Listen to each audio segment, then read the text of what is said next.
ওং স্থাপকায়শ্চ ধর্মস্য সর্বধর্মস্বরূপিণে অবতার বরিষ্ঠায় রামকৃষ্ণায় তে নম।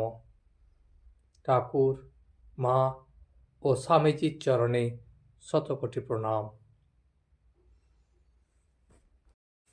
ঠাকুর বললেন, ভক্তি দু ধরনের হয়, এক আন্তরিক ভক্তি এবং আরেকটি হল লোককে দেখানো ভক্তি।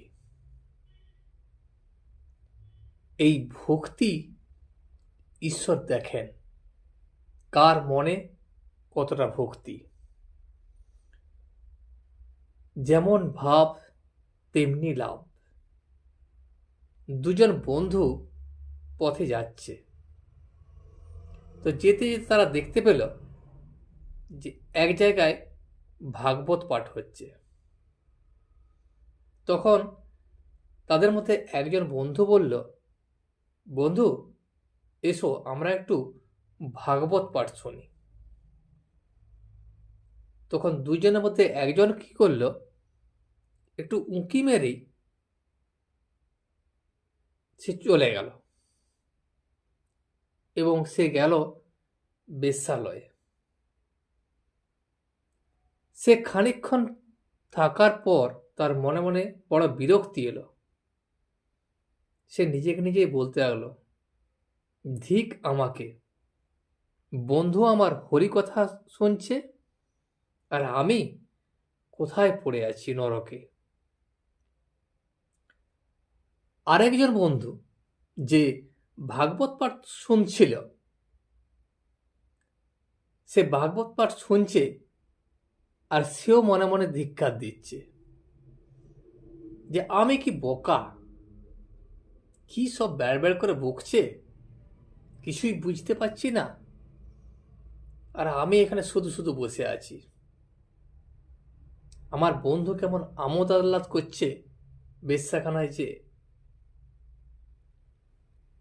তো এরা যখন মরে গেল, যে ভাগবত পাঠ শুনছিল তাকে যমদূত এসে নিয়ে গেল, আর যে বেশ্যালয়ে গিয়েছিল তাকে বিষ্ণুদূত বৈকুণ্ঠে নিয়ে গেল।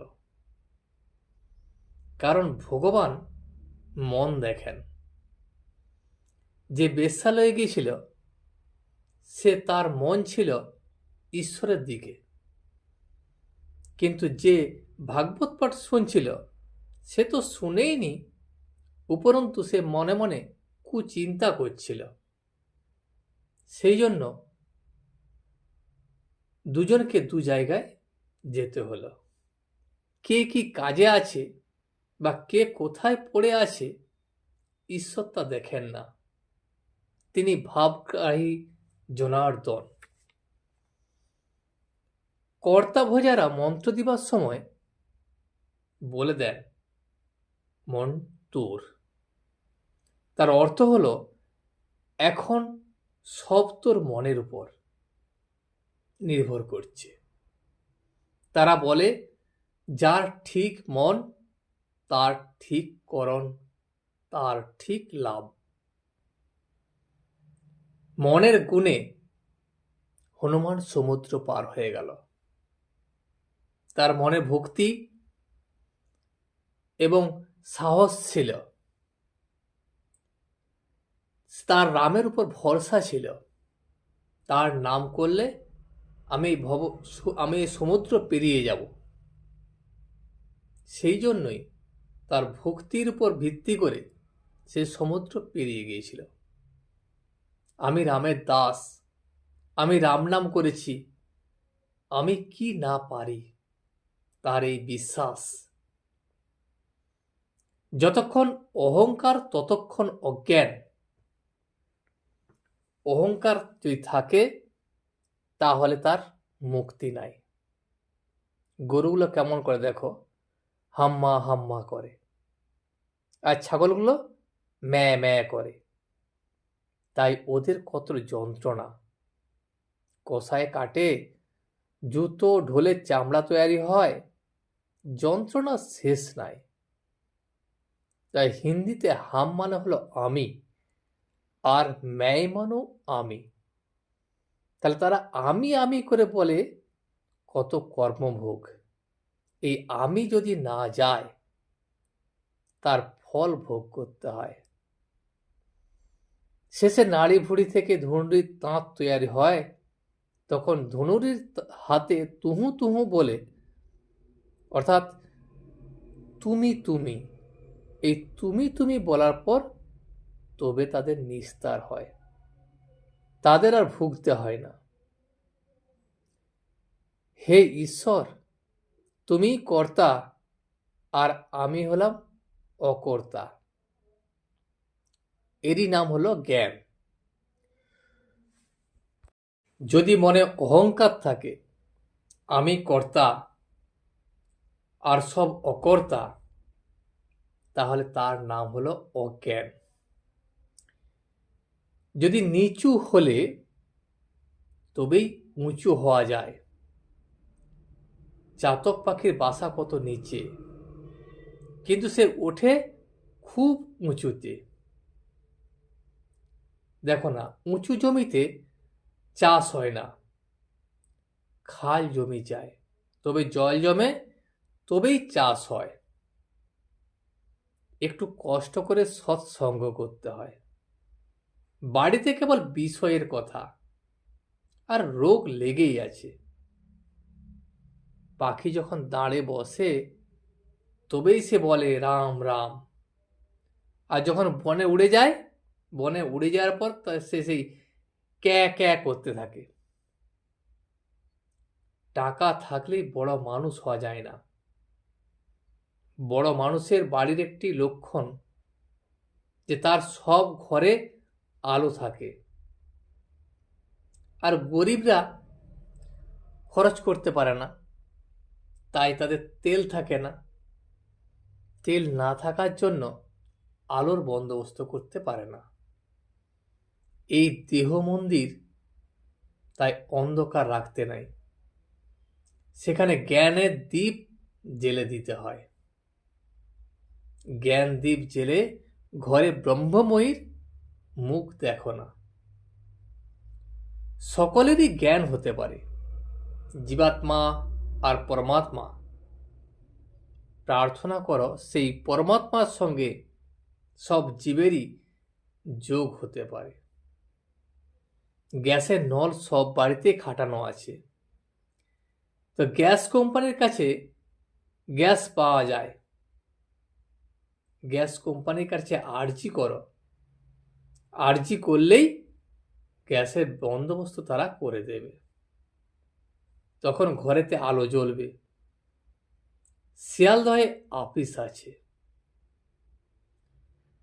কারো চৈতন্য হয়েছে, তার কিন্তু লক্ষণ আছে। তার ঈশ্বরীয় কথা বই আর কিছুই শুনতে ভালো লাগে না, আর ঈশ্বরীয় কথা বই কিছুই বলতে ভালো লাগে না। যেমন সাত সমুদ্র, গঙ্গা, যমুনা নদী, সব তাতেই জল রয়েছে, কিন্তু চাতক পাখি সে কেবল বৃষ্টির জল চায়। যদি তৃষ্ণাতে ছাতি ফেটেও যায়, তবু সে অন্য জল খাবে না। যতক্ষণ না বৃষ্টি হচ্ছে ততক্ষণ সে জল খাবে না। ঠাকুর শ্রী রামকৃষ্ণ গান গাহিতে বলিলেন। রামলাল ও কালীবাড়ির একটি ব্রাহ্মণ কর্মচারী গাইতেছেন, আর সঙ্গতের মধ্যে একটি বায়ার ঠেকা। গানটি গাইতেছেন, হৃদি বৃন্দাবনে বাস যদি কর কমলাপতি, ওহে ভক্তি প্রিয়, আমার ভক্তি হবে রাধা সতী। মুক্তি কামনা আমারই, হবে বৃন্দে গোপনারী, দেহ হবে নন্দের পুরী। স্নেহ হবে মা যশোমতী, আমায় ধর ধর জনার্দন, পাপ ভার গোবর্ধন। কামাদি ছয় কংস চরে, ধ্বংস কর সম্প্রতি। বাজায়ে কৃপা বাঁশরি, মন ধেনুকে বশ করি।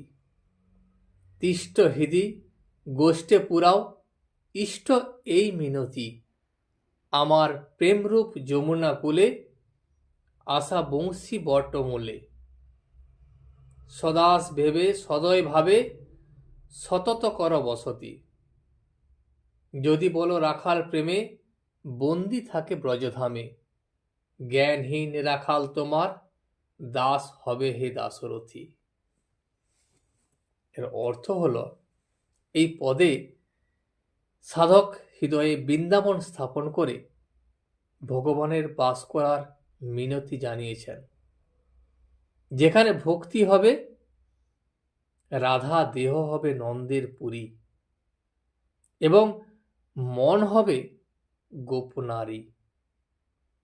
সাধক ঈশ্বরের কাছে প্রার্থনা করছেন যেন তার হৃদয় বৃন্দাবন ধামে পরিণত হয়, আর নিজেকে জ্ঞানহীন রাখাল হিসাবে তুলে ধরে ভগবানের দাসের দাস হতে চেয়েছেন।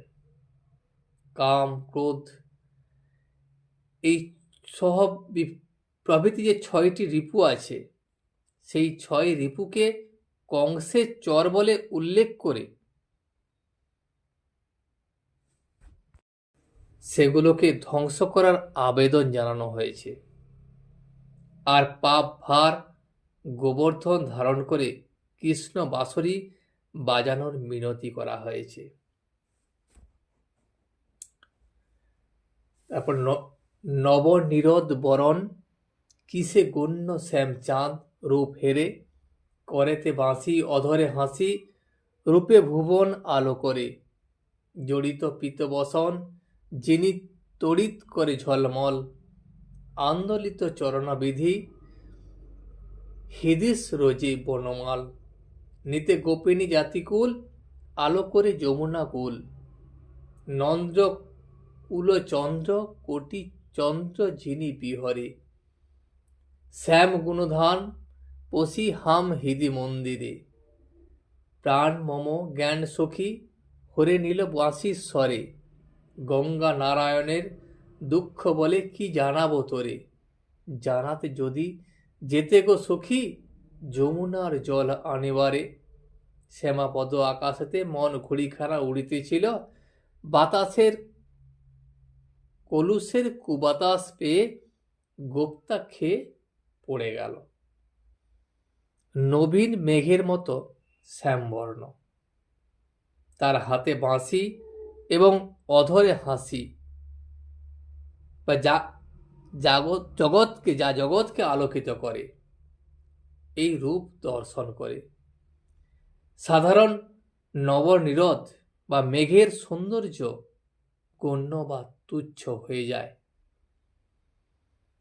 শ্রীরামকৃষ্ণ ঈশ্বরের প্রতি অনুরাগের গুরুত্ব বোঝাতে এই রূপকটিকে ব্যবহার করেছেন।